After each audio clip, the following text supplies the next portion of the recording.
The land nobody wanted. In the winter of 1983, a 52-year-old woman named Maren Calder stood at the edge of 58 acres of land that not one soul in Bellard County, Montana, was willing to own. And on a gray afternoon, with the wind coming down off the high plains like a thing with teeth, she signed her name to it. $3,000. For a field everyone said was dead. The land had sat on the market for 3 years. The price had fallen from $12,000 to $7,000 to $4,000, and still nobody came. The low spots held water long after the rain had quit. The drainage tile underneath was cracked and clogged and useless. The soil was gray and packed down hard as a county road. Crops had failed there 4 years running. Every farmer in Bellard had walked that ground at one time or another, kicked at the dirt with the toe of his boot, and walked away shaking his head. Maren bought it anyway. She didn't tell anyone first. She didn't explain it to her husband. She just drove into town on a Thursday morning, sat across a desk from a tired old man named Emmett Sorley, and watched him sign the deed over with a hand that shook. Emmett had owned that field for 30 years and farmed it for 20 before it beat him. And when he slid the paper across to her, he wouldn't quite meet her eyes. "I don't know what you want it for," he said, "but I'll tell you what I told everybody else. That ground broke my heart, Mrs. Calder. Don't let it break yours." Then he folded his hands and looked out the window, an old man saying goodbye to the thing that had defeated him. And Maren put the deed in her coat and drove home with it folded on the seat beside her. And she said nothing.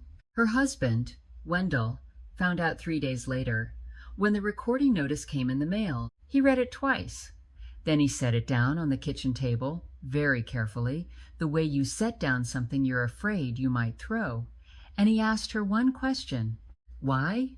And here is the strange part. Here is the part I want you to hold on to, because it's the whole story in a single moment. Maren Calder, a woman who knew exactly why she had done it, who had a reason as solid as bedrock, she opened her mouth to answer her own husband, and she couldn't find a single word that would make sense to him. So she said nothing. 31 years they'd been married by that winter. 31 years of sharing a bed and a table and a checkbook and a life.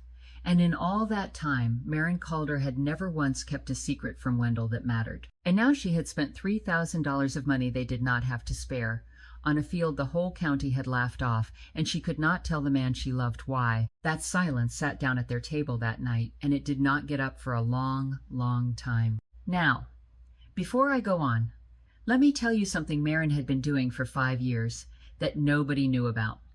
Not her husband, not her daughter, not her own brother. Something she had hidden the way some people hide a debt, or a diagnosis, or a love. But that comes later. There's a secret buried under that field, and there's a secret buried in a leather notebook in the back of Maren's closet. And I promise you, by the end of this, you'll understand both. For now, just remember the picture. A woman alone at a kitchen table, a field full of standing water, and a husband who deserved an answer she could not give. Let me back up. Let me take you all the way back, because to understand this woman, you have to understand the man who made her. Maren Calder was not a foolish woman. I want to be clear about that, because for the next several years, half of Montana would believe she was. She had grown up on the dryland wheat country east of Bellard, the only daughter of a farmer named Olin Sorensen, a quiet man with big hands and a slow way of speaking, and eyes the color of a winter sky. Olin Sorensen was not a man who said much, but what he said, his daughter remembered, and the first thing he ever taught her, she could not have been more than 6 years old, was how to read the ground. She remembered it the way you remember the things from childhood that turn out to matter. A morning after rain. Her father crouched down in the field with her beside him, his knees popping, and he took up a handful of wet soil and worked it slowly between his fingers. "Now watch," he said. "Watch how it comes apart." And the dark crumbs fell away soft, breaking into little pieces like the crumb of a good cake. "That's living ground, Maren. Ground that breathes. You see how it falls apart easy? That means there's room in it. Room for air, room for water, room for roots." He took her small hand and put the soil in it. Living ground feels like that. Don't ever forget. Then he walked her to the edge of the field, to a low gray place where nothing much grew, and he scooped up another handful, and this one didn't crumble. It held its shape, hard and slick, like a fist of clay. And this, he said, this is ground that's given up.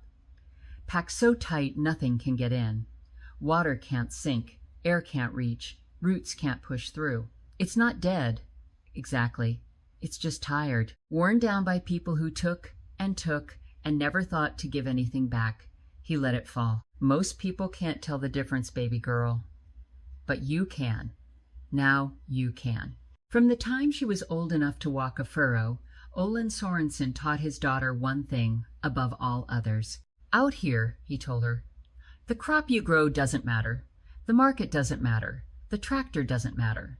There's only one thing that matters on the high plains, and it's the thing nobody thinks about until the day it's gone. Water. He'd take her out, walking after a storm, the two of them, and he'd quiz her like it was a game.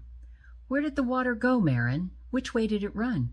Did the field drink it, or did the field spit it back? And she learned. She learned to walk a piece of ground and know, just from the lay of it and the feel of the dirt, where the water went and how fast, and whether the land was keeping any of it or letting it all run away down the gullies and gone. The water's always talking, her father would say. Most folks just never learn the language. And there were the evenings. These were the ones she held closest when the work was done and the supper dishes were dried, and Olin Sorensen would sit at the kitchen table under the lamp with a stub of pencil and a leather notebook, and he would write.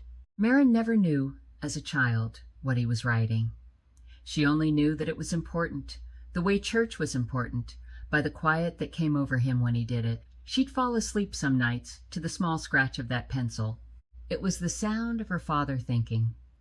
The sound, she would understand much later, of a man trying to write down everything he knew before he forgot it, or before he was gone. I'll tell you what was in that notebook before we're through. And I'll tell you how Olin Sorensen died, because that's the engine of this whole story, and you need to feel it. But not yet. Some things you have to earn the way Marin earned them, by waiting. For now, picture Marin on the night she bought the field. Wendell had gone to bed angry, not loud angry, he was never loud, but the silent, jaw-set kind, that's so much worse. Their daughter Cora was away at the university in Bozeman, 200 miles west, studying to be a teacher, the first in the family to go to college, the pride of both their hearts, and Marin sat alone at the table with a single lamp burning, and she took down from the back of the closet a thing she had not shown a living soul in all her married life, a leather notebook, cracked and soft with age, the cover dark from 30 years of being held in a working man's hands. Her father's? He had kept it from the year she was born until the year he died, and on its pages, in pencil gone gray and faint, he had written down everything he ever learned about water, where it pooled, where it sank, which fields held it, and which let it run off into the gullies and away. He'd drawn little maps, careful and crooked. He'd marked the wet springs and the dry ones, and on one page, near the back, in handwriting that had grown shaky toward the end, he had written a single line that his daughter had read so many times she knew it the way she knew the Lord's Prayer. The water always tells the truth. You just have to listen long enough. She ran her thumb over the words. She closed the notebook. And she sat in the dark of her own kitchen, a grown woman of 52, missing her father like a girl. Because here is what nobody knew. For 5 years, ever since the night her father's words had started keeping her awake, ever since, she'd begun to suspect that the whole county was sleepwalking toward something terrible. Marin Calder had been living a second, secret life. 2 and 3 evenings a week she'd tell Wendell she was going to her quilting circle, or to sit with a sick friend, and instead she would drive into Bellard and let herself into the back room of the county extension office, where the agent, an old friend, let her stay after hours. And there, under a buzzing fluorescent light, she read. Not farm magazines, not commodity reports. She read geological surveys, aquifer maps, groundwater studies put out by agencies in Washington whose names no farmer in Bellard had ever heard. She taught herself a whole science, alone, in stolen evenings, the way some women her age were secretly learning to paint or write poetry. Except Marin wasn't chasing a hobby. She was chasing a fear that had her father's voice in it. And 3 weeks before she bought that worthless field, she had pulled the survey for that exact 58-acre parcel. And what she read on that page made her stop breathing. Because underneath that broken, waterlogged, gray soil field that nobody wanted, underneath the very ground that every farmer in the county had given up on, there was an aquifer. Not just any aquifer, a confined aquifer of rare and exceptional quality, with natural filtration built right into the layers of sand and silt below. And the survey had a phrase in it, set off in its own dry official language, that Marin read 3 times before she let herself believe it. A critical recharge zone for the regional aquifer system. The land everybody called dead was a doorway, a rare and precious doorway.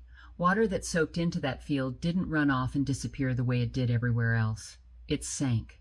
It percolated down slow through layers of natural filter, getting cleaner as it went, and it refilled the great underground reservoir that fed every well for 30 miles in every direction. The drainage problem wasn't a problem at all. It was the entire point. What every farmer in Bellard County saw as a curse, Marin Calder saw as the one thing her father had spent his whole life trying to teach her. That field wasn't meant to grow corn. It wasn't meant to grow wheat. It was meant to grow water. And she had read enough of those dry government studies by now to know something else. Something that kept her up at night, with her heart going hard in the dark. The aquifer underneath all of Bellard County was dropping. Year by year, foot by foot. Too many wells, drilled too deep, pulling too hard, and nothing going back in.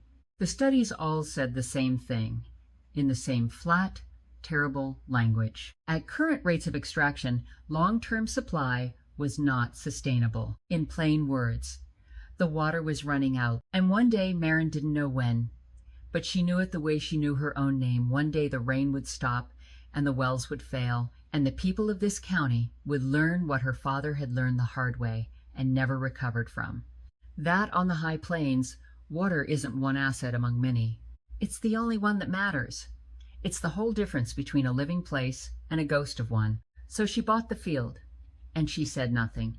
Because how do you tell your husband you've spent money? You don't have to fight a disaster that hasn't happened yet, that nobody else can see, that lives only in government pamphlets and the faded pencil of a dead man's notebook?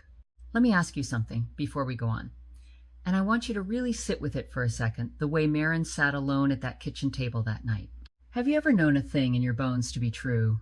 Known it the way you know your own heartbeat, and looked around and realized that not one person you loved would believe you if you tried to explain it?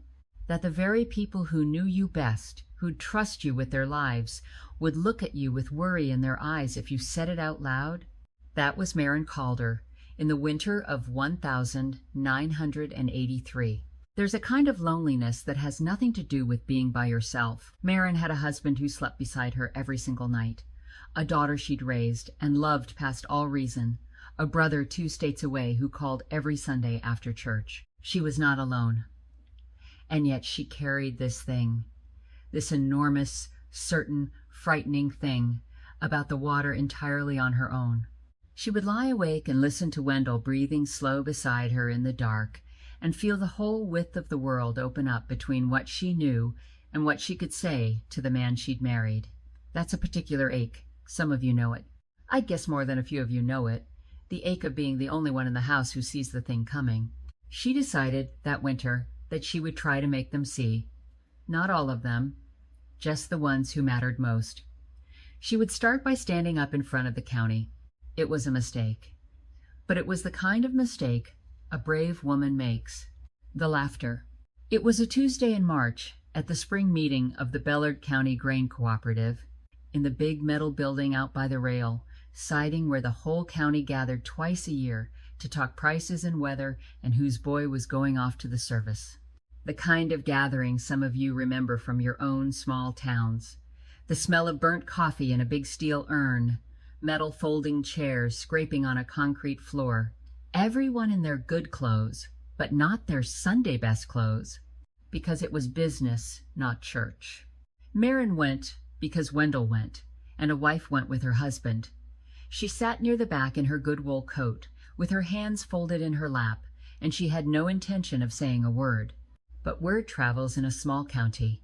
By March, everyone knew Marin Calder had bought the Sorley Swamp, and everyone had an opinion. The man with the loudest opinion was named Vernon Tate. I want you to see Vernon Tate, because you've met him before, somewhere, in one form or another. Vernon owned the biggest well drilling and irrigation outfit between Bellard and the state line. For 20 years he had been the man with the answer. When a farmer's well went weak, Vernon drilled deeper. When the rains came light, Vernon sold a center pivot sprinkler the size of a city block and arranged the financing himself with a handshake. He drove a new Lincoln every other year, always in a color you couldn't miss, a deep maroon the last few years, that everybody in 3 counties knew on sight. He wore a clean-pressed shirt to a place where most men wore work shirts, and he carried himself like a man who had never once in his life been wrong about anything that mattered. And here's the hard part. He hadn't been. That was the whole trouble. For 20 years, Vernon Tate's way had worked. Drill deeper, pump harder. Beat the dry country into submission with steel and diesel and a loan from a man who smiled when he lent it. Half the prosperity in Bellard County, if you wanted to be honest about it, had Vernon Tate's drill bit somewhere underneath it. And I'll tell you something else about Vernon Tate, because it matters later, and I want you to be fair to him the way Marin was fair to him in the end. He was a family man. He had a wife named Dorothy he plainly adored, and 2 grown sons he'd put through school on the money those wells made, and on Sunday he sat in the 3rd pew from the front and sang the hymns in a big off-key voice that the whole congregation had come to find more endearing than annoying. Vernon Tate wasn't a villain. He was something more ordinary and in some ways more dangerous. He was a man who had been right for so long that he had forgotten that right could ever change its address. He'd stopped being able to imagine he might be the one who was wrong. So when Vernon Tate decided to have a little fun with Marin Calder in front of the whole county, he did it from a place of complete, easy, unexamined confidence. He was standing up near the front, holding a styrofoam cup of that burnt coffee, holding court the way he always did. 3 or 4 men gathered loose around him, and he turned, and his eye fell on Marin in the back, and he raised his voice so it carried clean over every other conversation in that metal building. Marin Calder. He smiled wide when he said it. Somebody help me out here. What in the world does a woman do with Emmett Sorley's mud hole? $3,000. 58 acres of standing water and broke-down tile. He looked around, gathering them in, the way a man does when he knows he's about to land one. You raising frogs out there, Marin? Or do you just like the scenery? And the building laughed. Not everybody. I want to be honest about that. Not everybody laughed. But enough did. Enough that it rolled back through the room like a wave, men twisting around in their folding chairs to look, a couple of the women putting their hands up over their mouths, the sound filling up all the empty air in that big metal building, and pressing in on the one woman at the back of it who had nowhere on earth to hide. Wendell, in the chair beside her, went very still. He stared down at the concrete floor between his boots, and Marin felt that too, felt her husband's shame sitting right next to her own, and that was worse than the laughter. That was the part that would have broken a smaller woman. And Marin Calder felt every single eye in that county turn toward her. I want to stop right here. I want to stop the whole story right here, because this is the moment that decides everything that comes after. Not the field, not the aquifer, not the drought. This. The moment a room full of people you've known your whole life laughs at you, and you have a choice to make in about 2 seconds flat. You can shrink down in your chair. You can stammer out an apology. You can let them make you small, because small is safe. Small is what they're asking for. Or you can sit up straight. Marin sat up straight. She did not stand. She did not raise her voice to match Vernon's. She just lifted her chin, and she looked Vernon Tate dead in the eye across that whole crowded room, and she said one sentence, and she said it in a voice so steady and so quiet that the laughter actually died away just so people could hear her. I'm not raising anything, Mr. Tate. A pause. I'm keeping the water. For a moment, nobody understood her. You could watch it happen on Vernon's face, the grin holding on, but the eyes going just a touch confused, like a man who swung hard at a pitch and felt it tip off the bat instead of connecting clean. Keeping the water. He laughed again, but it came a half beat too late this time, and a half beat too late is the difference between laughing at someone and laughing alone. Honey, you've got a well out there. That's what the well's for. The well keeps the water. The well takes the water, Marin said. I'm putting it back. And Vernon Tate, the man with the answer to everything, opened his mouth and didn't have one. Not a word. He stood there with his styrofoam cup in his pressed shirt and nothing to say, and for just 1 second, one single second that nobody in that room would think about again until years later, Vernon Tate looked like a man who'd heard something he couldn't account for. So he did what men like Vernon do. He laughed it off, made some remark to the men beside him that she couldn't hear, and somebody banged the meeting back to order, and they all moved on to grain prices. And that was that. By every appearance in the world, Marin Calder had lost. She'd been laughed at in front of the whole county. She'd said a thing that sounded like nonsense, and she'd drive home in silence, beside a husband who wouldn't look at her. But I want you to remember exactly what she said, because every word of it was true. Exactly, technically, scientifically true. She wasn't raising frogs. She wasn't being stubborn or strange or simple. Underneath those few quiet words was the entire future of Bellard County, and Marin was the only living soul in that building who could see it. She just could not, for the life of her, make anybody else look. The drive home took 20 minutes. Wendell stared straight ahead the whole way, both hands on the wheel. The headlights picked up the fence posts one after another, and the heater ticked, and the dark prairie ran out flat and endless on both sides, and neither of them said a word until he pulled into the yard and shut the engine off. Then he sat there a moment in the dark, hands still on the wheel, and he said the thing he'd been holding in his chest the whole way home. You made us a joke today, Marin. His voice wasn't cruel. That was the worst part. It would have been easier if it had been cruel. It was just tired and hurt. You know that? In front of everybody we know. Everybody we've known our whole lives. You made the both of us a joke. And Marin Calder, who had 1,000 things she could have said, who had geological surveys and aquifer maps and her father's whole life and death behind her, said only one. Not forever, Wendell.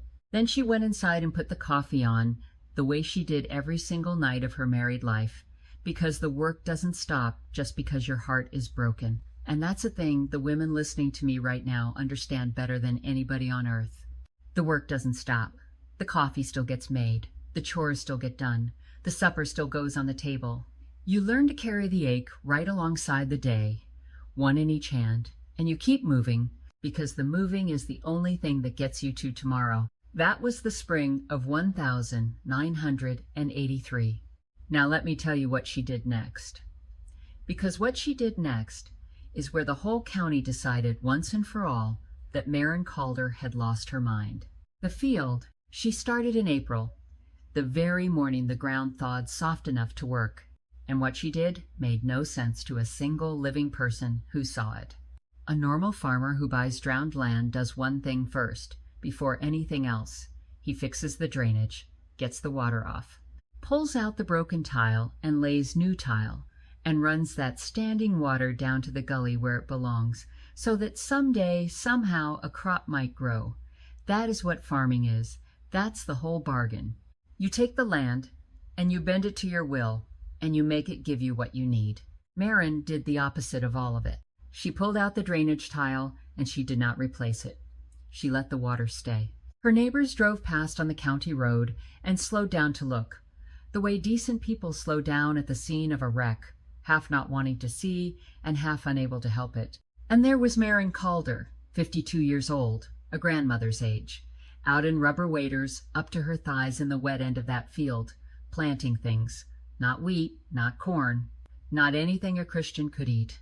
She was planting native sedges along the low ground, willow whips, wet prairie grasses with old names that nobody in the county had used in 50 years. She was deliberately, carefully, putting in plants that loved to stand in water, in a field whose only visible crop was mud and misery, A neighbor named Hollis Brunn stopped his truck one warm June morning and rolled down his window and just looked at her for a while before he could think what to say.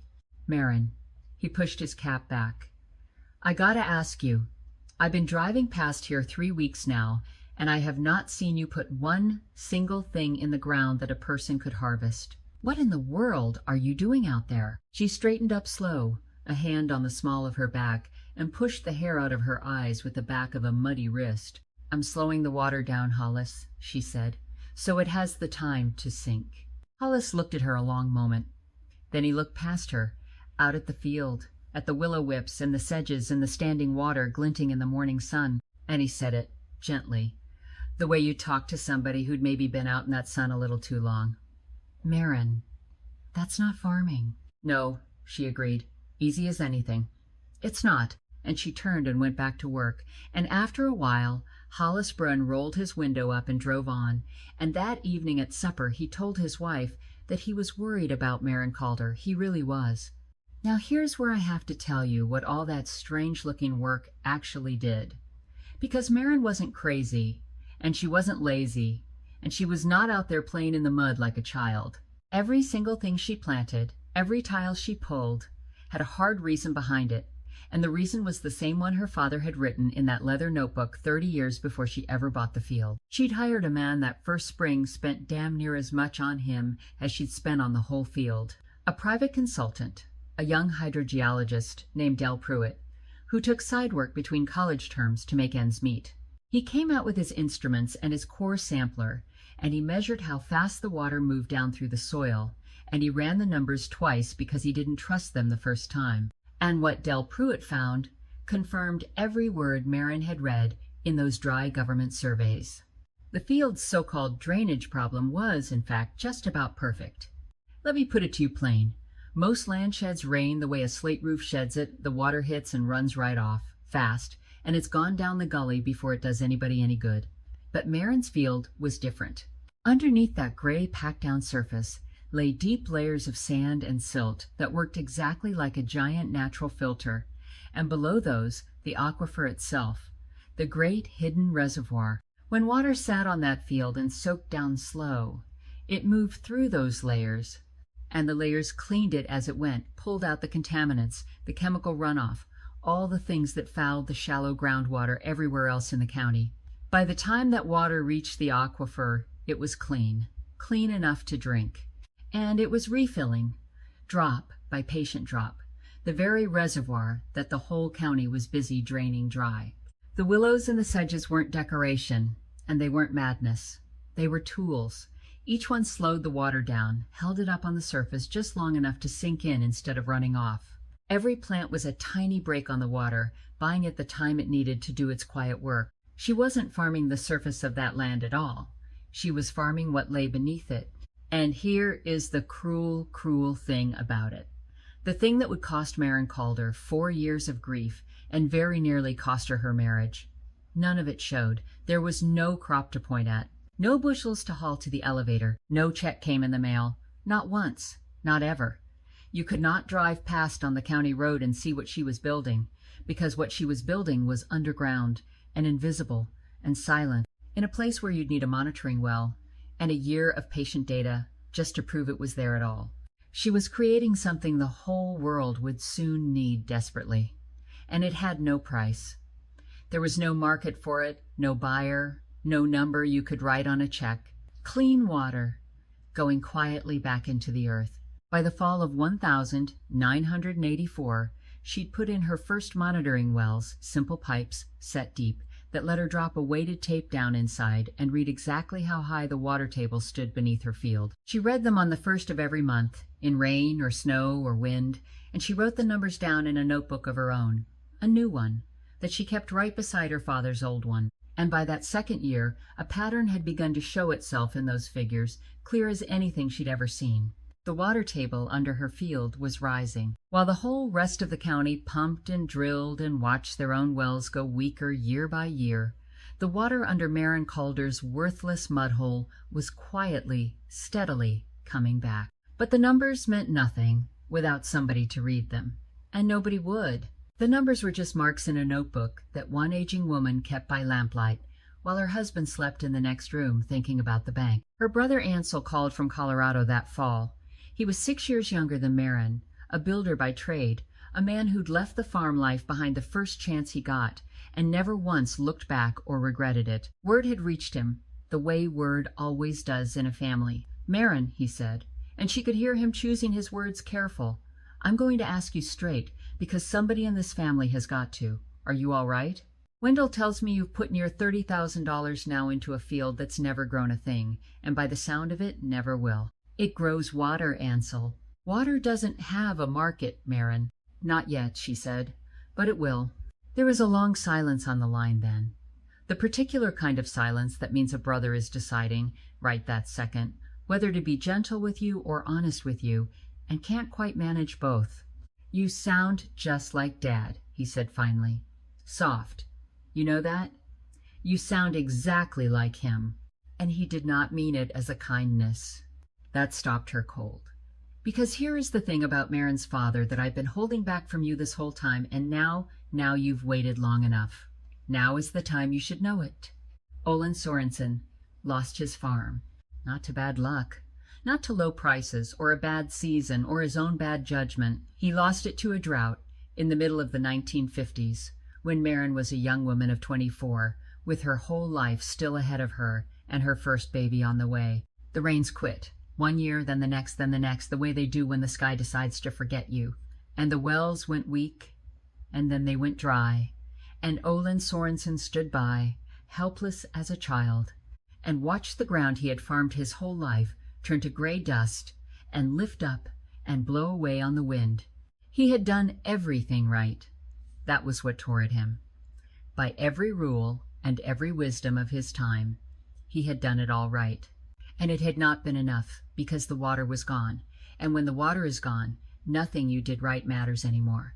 Maren remembered the night the well finally failed for good. She was a grown married woman by then, but she'd come home to help, and she remembered her father out at that dry well in the dark with a lantern, pumping and pumping the dry handle, the sound of it going hollow and empty, that awful dry rasp of a pump with nothing left to pull. He pumped it long past any sense, long past any hope, an old man's shoulders working in the lantern light, because to stop pumping was to admit it was over, and her mother stood in the kitchen doorway with her hand over her mouth and didn't say a word.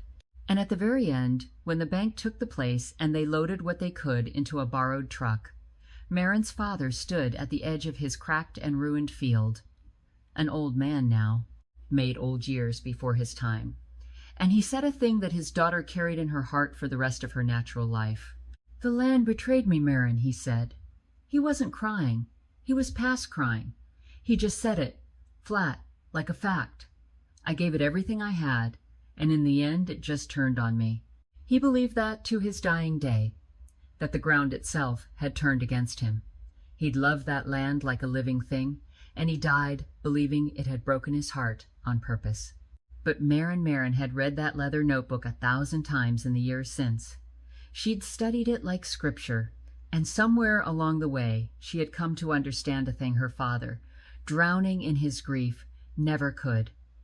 The land had not betrayed him. The water had simply run out, the way water always runs out in the end, when you only ever take from the ground and never, ever think to give anything back. Her father had spent his whole life pulling water up out of the earth, and not one day of it putting any back, because nobody in his time knew you had to, or knew that you could.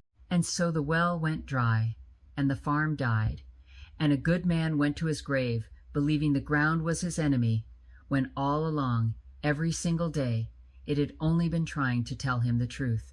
That is what Maren was doing out in that flooded field in her rubber waders, while the whole county laughed. You understand it now, don't you? You feel it now. She wasn't chasing money. She wasn't out to prove some point to Vernon Tate or anybody else. She was finishing a conversation with her father that death had cut short 30 years before. She was going to save the very kind of land that had killed him. She was going to prove to herself, to her father's memory, to the cracked, dry ghost of him still standing at the edge of that lost field, that the ground was never, ever the enemy. She just had to live long enough for it to be proven. Now let me ask you something. while she's out there alone in that wet field with her father's notebook riding on the truck seat and her brother's words still ringing in her ears. Is there something you believed in, once something you knew, deep down, was right and good and true, that everyone around you, even the people who loved you most, even the people you trust with your very life, told you to let go of, to be sensible about, to give up? And did you give it up? Or did you keep going? Hold on to your answer. Hold it gently, because Maren Calder is about to come closer to giving up than she ever had in her life. And the morning she very nearly did is a morning I want you to stand inside of with her. It was a cold morning in the second winter, and the bank had called the house. The main farm, the wheat ground, the ground that actually paid the bills and put the food on the table, was hurting, the way everybody's was in those years, and the banker had questions about the Calder's stability.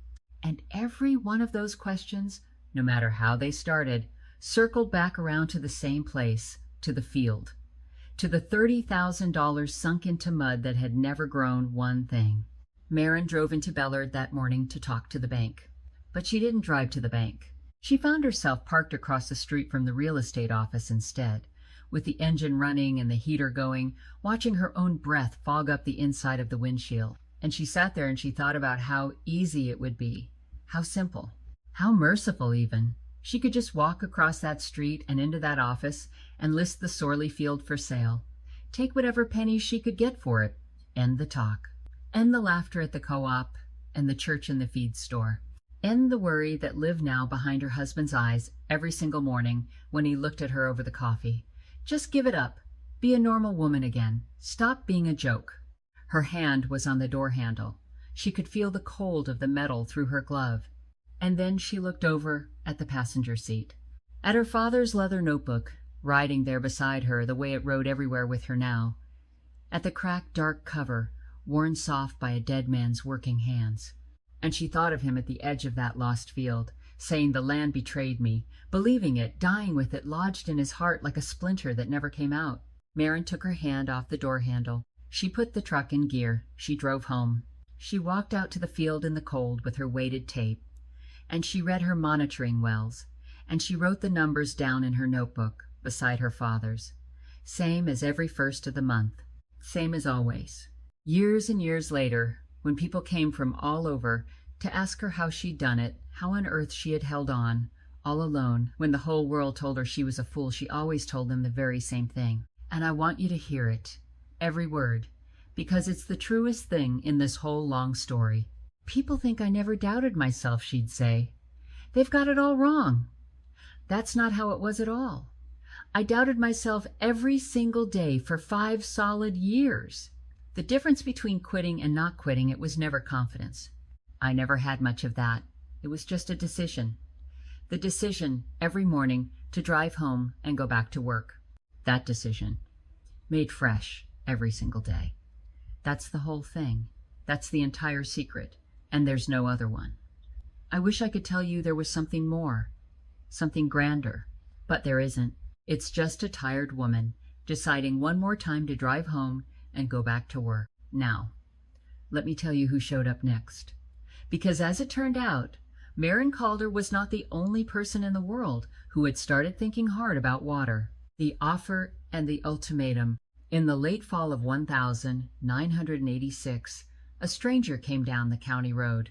He drove a car too clean for that country, a sedan with city plates and not a speck of dust on it, which out there is its own kind of announcement. He parked at the end of Maren's drive and got out and walked toward the field where she was working, picking his way around the wet ground in a pair of shoes that had plainly never met a patch of mud in their life.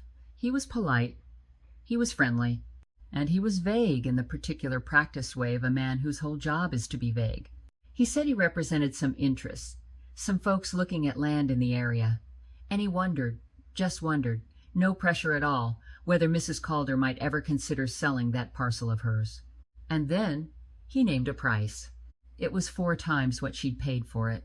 Maren stood there in her waders, a willow whip still in her muddy hand, and she looked at this clean, smiling man in his clean, ruined shoes, and in about 3 seconds she understood something he had not the slightest idea he was telling her. Somebody had read the same survey she had.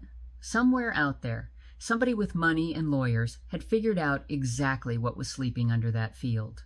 And whoever they were, they had sent this pleasant, vague man out to buy it quiet, cheap, and quick, and quiet, before the rest of the world ever caught on to what it was worth. Which meant, and Marin felt this land in her chest, like the first warm day after a long winter, which meant she was not crazy after all. She was just early. "No," she told the man, and she nearly smiled when she said it. "It's not for sale." He smiled back, easy, unbothered. Said these things often took time. Said he understood completely. He left a business card with her, tucked it right into her muddy hand, and got back in his clean car and drove away down the county road. And Marin Calder stood alone in her field for a long, long while after the dust had settled, holding that little white card, and feeling something she had not let herself feel in 3 hard years. She felt right. Down to the bone, she felt right. But being right, as every woman listening to me knows by now, does not pay the bank. And the bank, by the winter of 1986, had become the whole problem. That winter, the winter of 1986, going into 1987, was the hardest the Calders had ever known in all their married life. And some of you lived those years yourselves. You don't need me to describe them, but I'll do it anyway, for the ones who were too young or too far away. The farm crisis had its hand wrapped around the whole middle of this country, and it was squeezing, and it would not let go. Interest rates that would stop your heart. Grain prices down in the dirt where they'd been for years with no bottom in sight.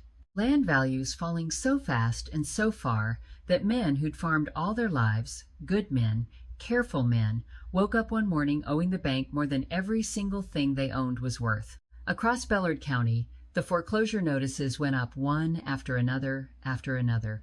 Families that had worked the same ground for 3 generations, grandfather, father, son, loaded what they could into pickup trucks and drove away down those long flat roads and never came back. There was an auction nearly every weekend that whole year. You'd see the cars lined up along some family's road, and you'd know, everybody knew, and there was a particular silence at those auctions, a thing I hope none of you ever have to hear, the silence of a whole community, watching one of its own get sold off piece by piece, and knowing in their hearts it could just as easily be them next month.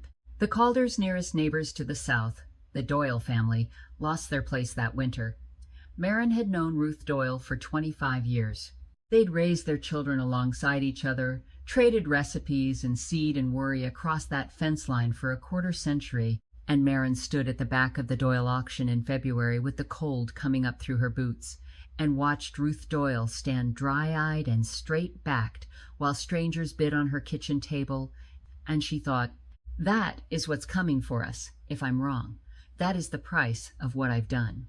And in the middle of all of it, the Calders had $30,000 buried in a field that had never earned one thin dime.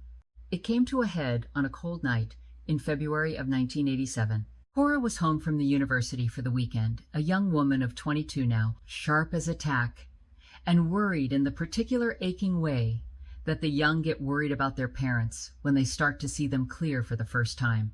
She'd noticed the silence in the house. She'd noticed the way her father's shoulders sat. And after supper, when Cora had finally gone up to her old room to bed, Wendell sat himself down across the kitchen table from his wife, and Marin took one look at his face and knew this was the night. This was the night it all came due. "The bank's going to make us choose, Marin," Wendell said. His voice was quiet and even. "The wheat ground or the field. We cannot carry both of them. Not at these rates.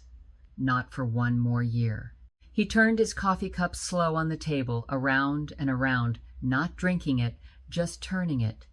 "I have stood by you. 4 years I've stood by you. I let you be the joke of this whole county, and I never once said a word against you to another living soul. Not at the co-op, not at church, not to your own brother. But it's over now, Marin. We're at the end of it. We sell that field. Or—" He stopped. He couldn't make himself finish it. But she heard the rest of it anyway, sitting right there in the quiet kitchen, the part he could not bring his mouth to say. Or I don't know how the two of us go on from here. Or this is the thing that finally breaks us after 35 years. The kitchen was very quiet. The wind worked at the window glass the way it always did. The clock on the wall ticked, and Marin Calder understood that she had come, at last, to the very edge of everything she had. Her marriage on the one side, her father's whole truth, her father's whole redemption on the other, and she had to choose between them, right there at her own kitchen table, with the coffee going cold in both their cups. She reached across the table and put her hand over his. His hand was rough and warm and familiar as her own heartbeat, the hand she'd held for 35 years. "Wendell," she said, "I need you to trust me one more year. Just one." "Marin." "1 year." Her voice did not shake. She made sure of that.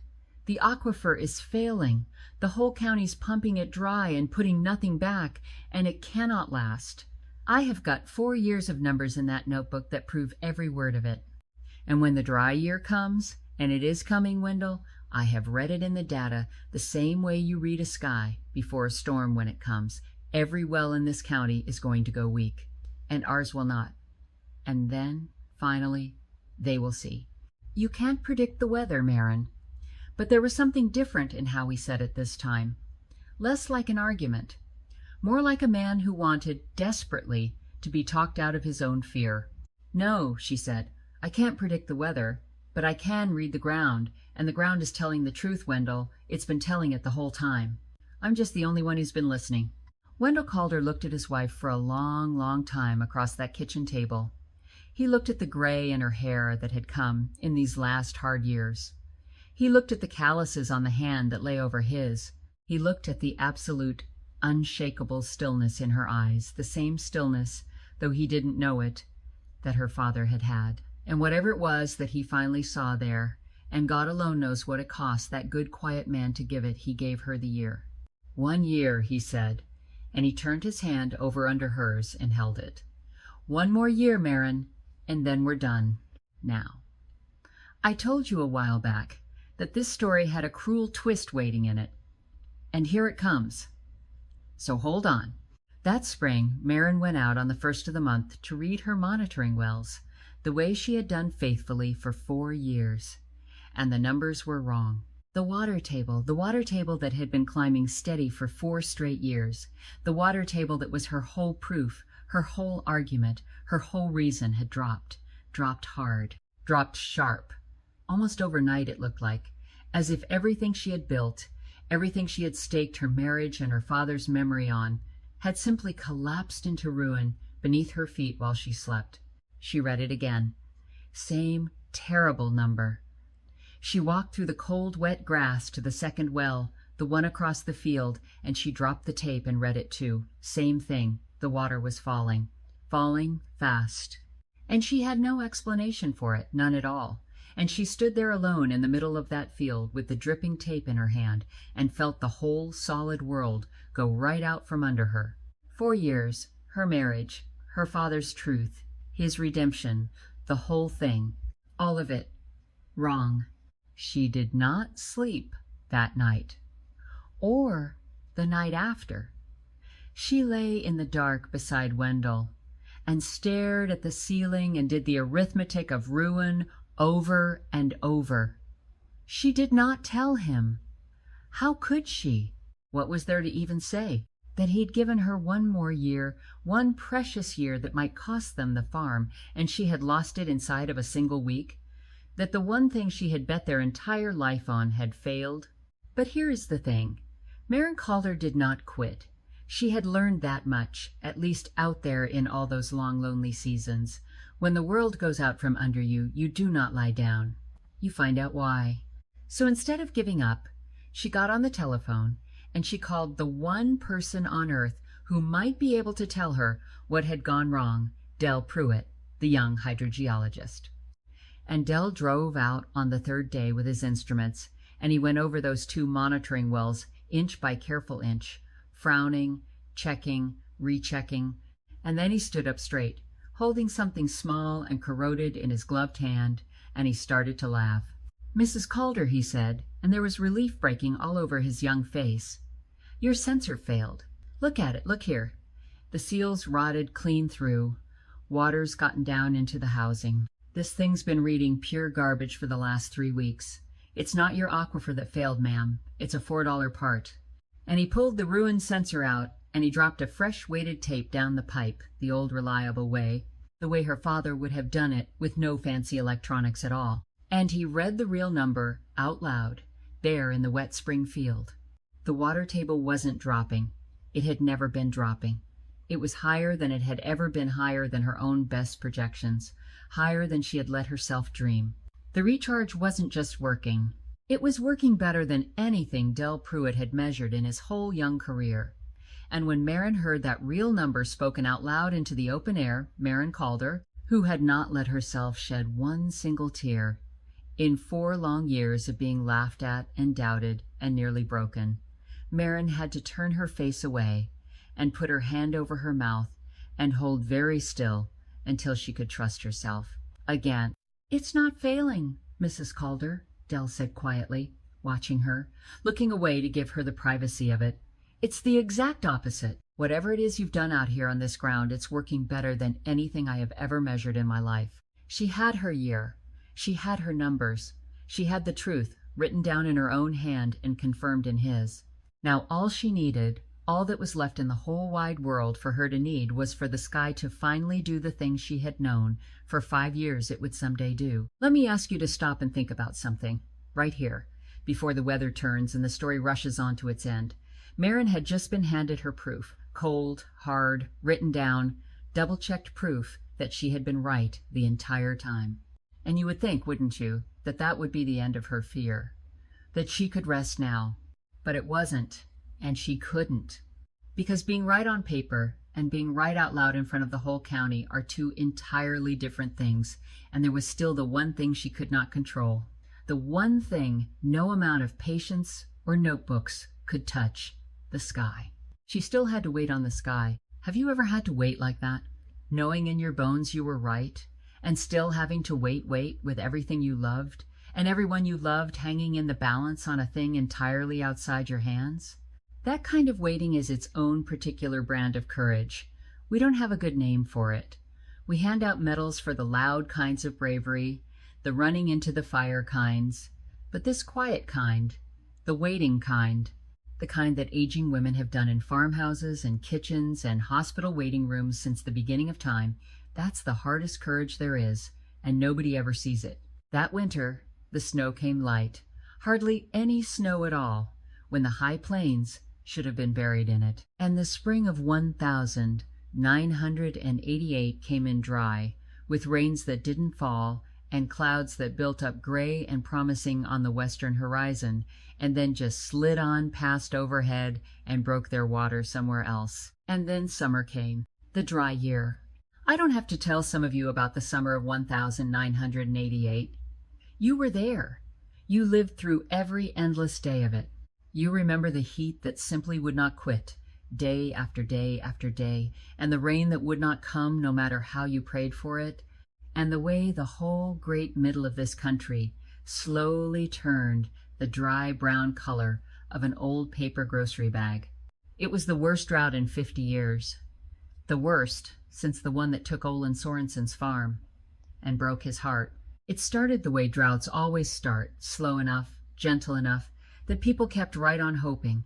June came and went with almost no rain to speak of. The winter wheat began to curl in on itself and go pale and brittle. July came down like a hammer, day after day of high white sun and hot dry wind, and not one cloud in any forecast worth the name. And then, in the last weeks of July and on into a merciless August, the thing that nobody in Bellard County had ever truly let themselves believe could happen happened. The wells began to fail, not all at once. That's not how it goes. One here, one there, scattered. A farmer would walk out in the morning and turn on his pump the way he'd done 10,000 mornings of his life, and instead of clean, cold water, he'd get a cough of air and a brown trickle of mud, and then nothing. Then his neighbor, a week later. Then the man down the road. Wells that had run 30 and 40 years without one day's trouble went weak, and then they went dry, and the men who owned them stood over them in pure disbelief, because a well, you understand, A well is a thing a farmer trusts the way he trusts the sun coming up in the morning. It is simply there. It is always there. And the sun was coming up all right, every brutal, cloudless morning, right on time. But the water was gone. By August, the county was hauling water in trucks just to get by. The town put everybody on rationing. The state declared the whole region a disaster area. Out on those long, flat roads, you'd see a pickup crawling along with a big tank strapped in the bed. Some farmer driving 40, 50 miles to fill it from a town spigot just to keep his cattle alive one more day, one more week. And you could feel the fear settle down over that whole country like a second kind of heat. A heat that didn't come from the sun. It was in the way the men stood around at the feed store, not saying much of anything. It was in the church parking lot on Sunday morning, in the faces of the women doing the hard arithmetic in their heads. How long can we last? How long before it's our well? How long before it's us loading the truck? I want you to feel how frightening that was. Because for those people, water coming out of the ground was the one thing in an uncertain world they had never, ever had to question. And now they were watching it disappear, and there was not one single thing any of them could do about it. And Vernon Tate? Vernon Tate was finished. He just didn't know it yet. Because for 20 years, Vernon's whole answer to dry country had been the same. Drill deeper, pump harder. And every one of those deep wells he'd drilled, every one of those great center pivot sprinklers he'd sold on a handshake and a loan they had all been pulling, hard and fast, on the very same failing aquifer as everybody else. Only harder. Only faster. His best customers, the ones who'd borrowed the most to buy the biggest equipment, the ones who trusted Vernon most completely, they were the ones whose wells failed first and failed worst, because they'd been reaching deepest into a reservoir that was already running on fumes. The men Vernon Tate had made prosperous were now, one by one, the men going broke, and they were beginning, in their kitchens and at their failed wellheads, to ask a hard question. They were beginning to ask why. And the lawsuits, when they finally came, and they would come, would every one of them have Vernon Tate's name on the top. But I'm getting ahead of the story.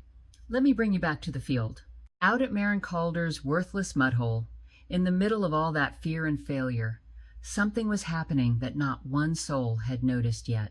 While the water table all across Bellard County dropped 8 feet, 10 feet, 12 feet, while wells died in every direction for 30 miles, the water, under Marin's 58 acres, dropped only 3 feet. And held. The aquifer beneath her ground, the one she had spent 4 solitary years refilling, drop by patient, invisible drop, while the whole county laughed, was sustaining itself, alone, in the very middle of the worst drought in living memory. Her own well never so much as coughed. All that terrible summer, the Calder's water ran clean and cold and steady, while their neighbors hauled theirs in tanks from town. And then, in the very last week of that brutal August, a car Marin didn't recognize came down the county road and turned slow into her drive. And a woman got out of it. Not a man in clean shoes this time, with vague talk of interests. A woman in a state government vehicle, with a clipboard held against her chest and a careful, searching look on her face. And she walked out across the dry yard to where Marin stood at the edge of her green and living field. Her name was Dr. Lenore Whitfield.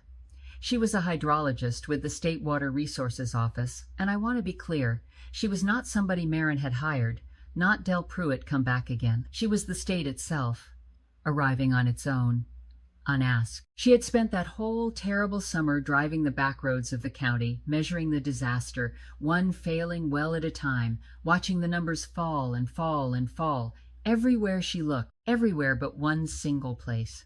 "Mrs. Calder," she said, "I've been reading the regional monitoring data all summer long, and there is a spot right about here, right under us, where the water table just isn't behaving like anywhere else in this entire county, where it has barely dropped at all. I couldn't make sense of it on paper, so I came out to see it for myself." And she turned and looked out at the field, at the willows, tall and green now and moving in the hot wind, at the sedges along the low ground, at the wet prairie grass, and the little monitoring pipes standing up out of the green like quiet sentries. And then Dr. Lenore Whitfield turned back to Marin and asked her the question. The question that not one living soul on this earth had asked her in 5 long years. Not her husband, not her brother, not Vernon Tate, not one of them. The right question. The only question that had ever mattered. What are you doing out here? And Marin, who had carried this thing entirely alone for 5 years, who had been laughed at and doubted and very nearly broken under the weight of it, Marin Calder took one long breath. And then she walked Dr. Lenore Whitfield out into her field, and she showed her everything.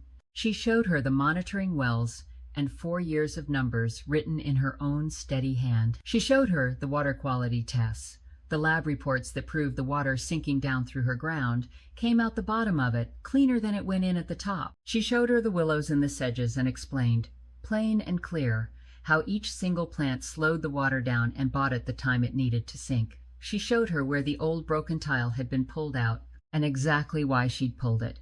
She walked that state hydrologist through every last piece of 5 years of solitary, secret, ridiculed work, and Dr. Lenore Whitfield stood there in the dead dry heat of that August afternoon and listened to all of it, every word, without once interrupting.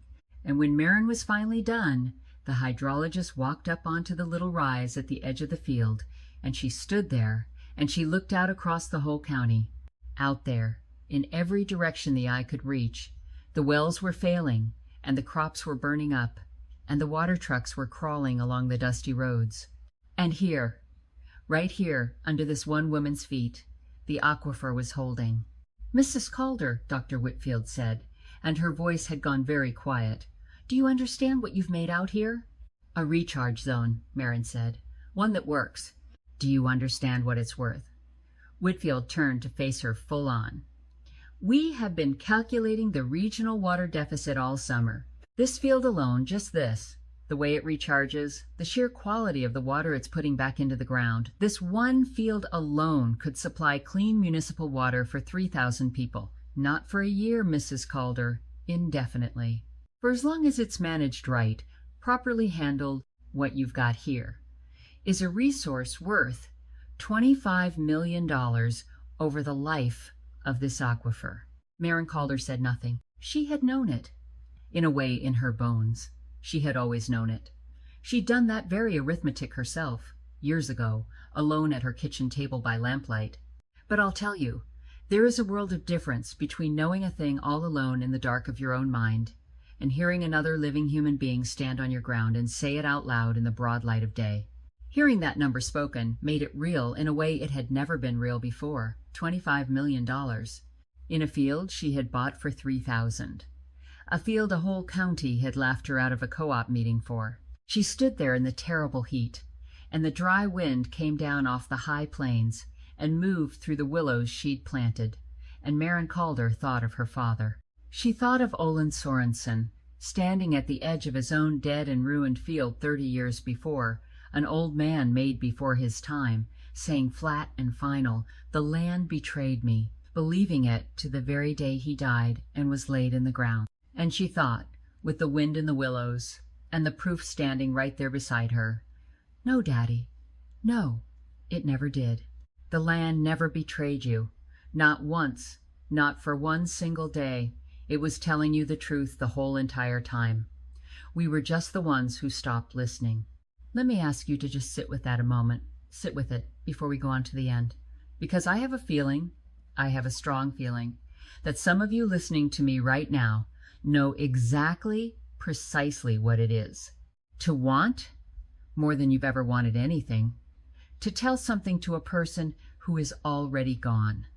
To finally hold the answer in your 2 hands, the proof, the vindication, the very thing you would have given your right arm to be able to show them, and to be standing there all alone in a field with no one left to show it to but the wind and the willows and your own breaking heart. That was Marin Calder's great victory, and it cost her something, even in the winning of it. It always does. But the story is not over, not quite yet, because there is still the matter of Vernon Tate, the reckoning. Word travels fast in a small county, and good news, it turns out, travels even faster than the bad. By September of 1988, The story of Marin Calder's field had traveled out of the state water office and up through every single agency in Montana that had anything at all to do with water. People started coming out just to see it for themselves. University researchers wrote her careful letters asking permission to study it. The county itself, the very same county that had been hauling its drinking water in trucks all summer long, suddenly woke up and understood that the field they'd all called Sorley's Mudhole was, in plain fact, the single most valuable piece of ground in all of Bellard County. And the men who had laughed at her began, one at a time, slow and shamefaced, to come and stand at Marin's fence. Some of them couldn't quite get the apology out. They weren't built for it.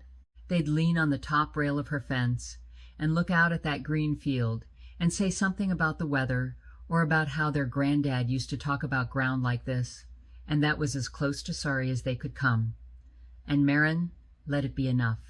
Every time she let it be enough. Because that was the kind of woman she was, all the way through.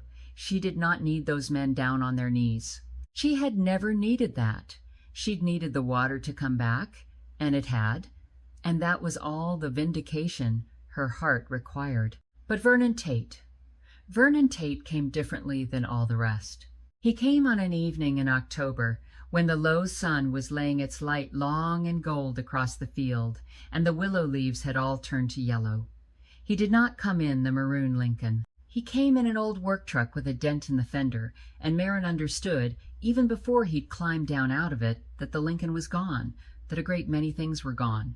The drought had finished him, just exactly the way she'd known it would, though she'd never once wished it on him. His customers, the ones whose deep wells he had sold and drilled and sworn by, had lost everything when those wells ran dry, and they had come for him, and then the lawyers had come, and then the bank had come. And Vernon Tate, the man who'd had the answer to every question in Bellard County for 20 years, had no answer left to give a single one of them. His company was being sold off, piece by piece, at auctions just like the ones his loans had filled. The whole county knew it. There was no privacy in ruin, not in a small place. He walked out across the dry grass to the fence where Marin stood, and he took off his hat, and she had never, in all the years she'd known him, seen Vernon Tate take off his hat for anybody. And he held it there in front of him in both his hands, turning the brim around and around. For a long moment, neither of them said one word. The October wind moved through the gold willows, and somewhere out in the field below them, the water went on sinking down quiet through the layers, doing its patient work the way it had done every single day for 5 years, indifferent to every human heartbreak above it. "I owe you something, Marin," Vernon said at last.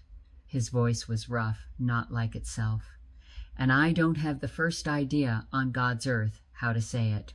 "You don't have to say anything at all, Vernon." "I do, though." He kept turning the hat. He couldn't look at her. He looked out at the field instead. "I sold this county a dream for 20 years.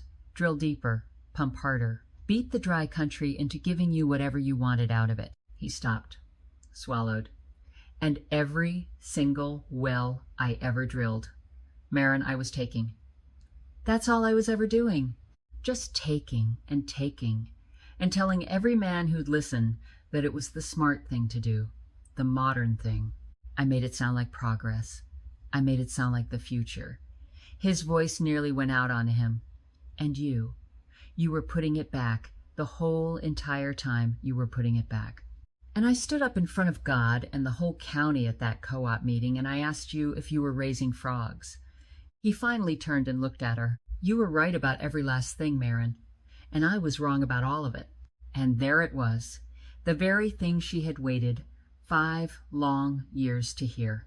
The man who had laughed at her, who had made her and her husband a joke in front of everyone they knew standing now at her fence, broken and humbled, with his hat in his 2 hands, admitting all of it out loud in the long gold light of an October evening. And here is the thing about Marin Calder that I most want you to take away with you when this story is over. Because a smaller person, and Lord knows we would all understand it, we would all forgive it, most of us would do it ourselves. A smaller person would have taken that moment for everything it was worth, would have let that man just stand there and twist in it a while, would have said something, even one small thing, that gave the knife a quarter turn. After 5 years of swallowed humiliation, who on earth could blame her? Marin didn't. She looked at this ruined man standing at her fence, this man who had humiliated her in front of everyone she'd ever known, and what rose up in her heart was not triumph. It was something else entirely. Something her father had written down in that leather notebook a long, long time ago, in among all the lessons about water, because Olin Sorensen, it turned out, had known a thing or two about people as well. "Vernon," she said, "all those farmers out there right now, losing their wells, your old customers, the ones who trusted you." She paused and let it land soft. "I have got 4 years of data on how to recharge an aquifer, how to manage a piece of ground so it puts water back into the earth instead of only ever taking it out. And it is not too late, Vernon. Not for most of those wells. Not if folks start now and start right."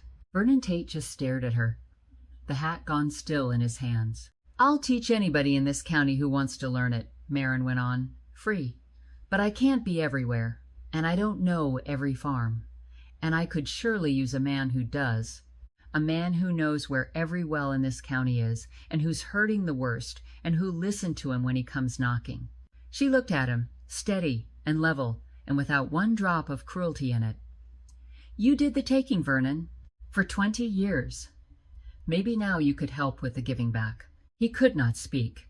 A grown man, a proud man brought all the way down, standing at a fence with his hat in his hands, and he could not make his voice work at all. "Water was never meant for beating each other with, Vernon," Marin said, gentle now. "It never was. It's for living. That is the only thing it has ever once been for. And that, more than the field, more than the $25 million, more even than being proven right at last in front of the whole laughing county, that is the moment that tells you, finally and completely, exactly who Marin Calder was. She had every right in the wide world to win small, and she chose instead to win large." Vernon Tate worked the rest of his life on aquifer recharge in Bellard County. He never did make back the money he'd lost. That was gone for good, and he never pretended otherwise. But he made something else with the years he had left, something that doesn't show up in any bank ledger. People said, in the years after, that the new Vernon Tate was a far better man than the old successful one had ever been. And Vernon himself, if you were to ask him, and people did ask him, would tell you it was the truest thing anybody ever said about him in his life. He'd lift a hand out toward some field full of willows and slow-sinking water, and he'd say in that big off-key voice, "A woman taught me that. A woman I laughed at once in front of the whole county. Worst thing I ever did in my life, and the best thing that ever happened to me. And wouldn't you know it, they turned out to be the same person."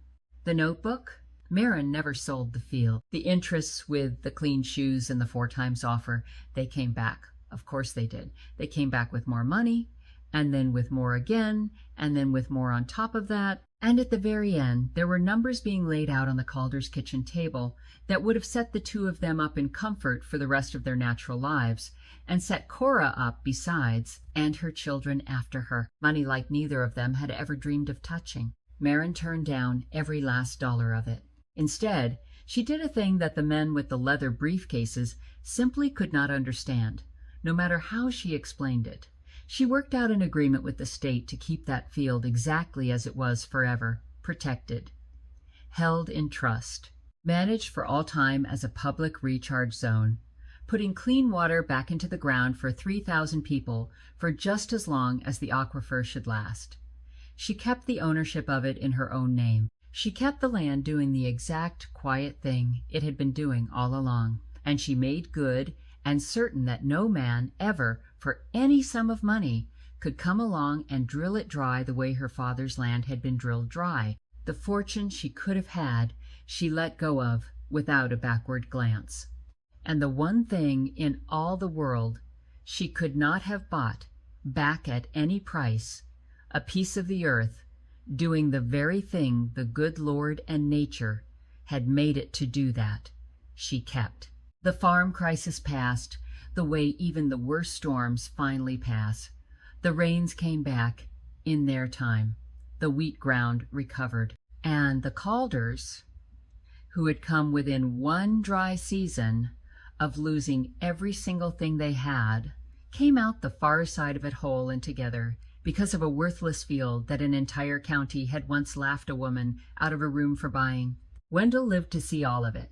He lived to see his wife written up in farming journals and university studies, with her picture and everything. He lived to see young farmers drive out from 3 and 4 counties over on a Saturday, just to walk that field beside her and learn what she knew. He never did become a man of many words that wasn't in him, and it never would be. But one evening late, the two of them standing together at the fence in the last of the gold light, watching the willows move, he said the thing that mattered most. The thing she'd waited the longest of all to hear, longer even than Vernon's apology. "You were right, Marin."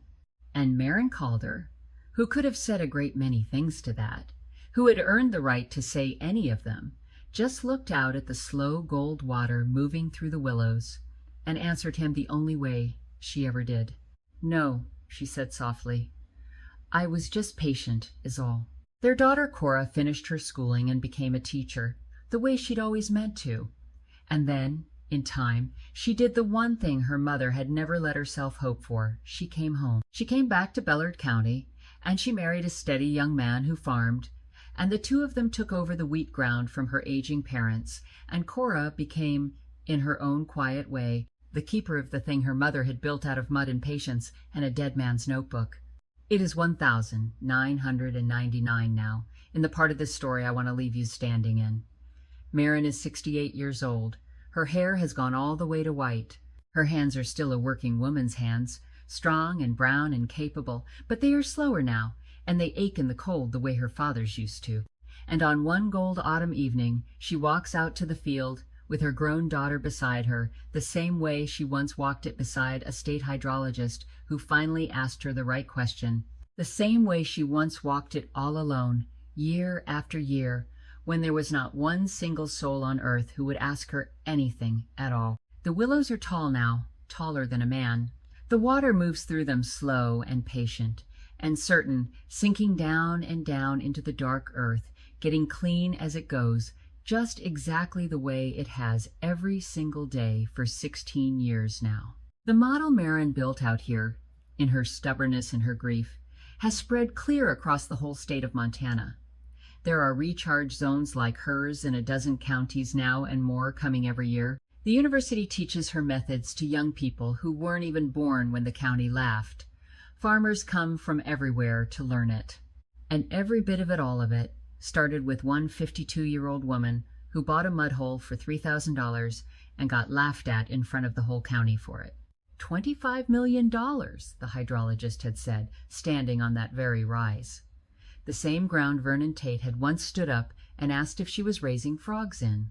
Marin stops at the fence, and she reaches into the deep pocket of her coat, and she takes out the leather notebook, her father's, cracked and soft and dark, worn down by 2 lifetimes of working hands now instead of one, and without a word, she puts it into her daughter's hands. "This was your grandfather's," she says.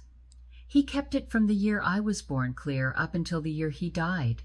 Everything that man ever learned about water in his whole hard life is written down in there." She closes Cora's fingers gently around the worn cover. "He died, believing the land had betrayed him, Cora. He went to his grave with it, and I need you to know, I need somebody in this family after me to know that it never did, not for one single day. The land was telling him the truth the whole time. He just couldn't bring himself to hear it." Cora opens the notebook, careful, the way you handle something holy. She turns the soft-worn pages with their faded gray pencil. The little crooked maps, the wet springs and the dry ones, marked out in a dead man's careful hand.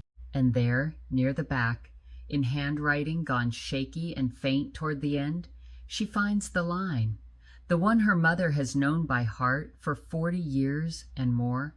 The water always tells the truth. You just have to listen long enough.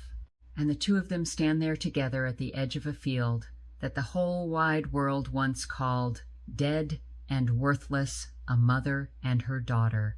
3 generations of one stubborn family, holding hands across the years in the long gold light of an autumn evening, with the willows moving soft and the water going down quiet and faithful into the earth, the way it always has, the way it always will. Let me leave you with this, just this one thing, and then I'll let you go. Marin Calder did not have more money than the people who laughed at her. She didn't have more schooling. She didn't have some special gift that the rest of us were born without. What she had was a notebook her father left behind, and the patience to listen to the ground when nobody else would, and the plain, hard courage to be a joke for 5 long years, rather than give up on a thing she knew, in her bones, to be true. And sometimes, in the end, that is all it takes.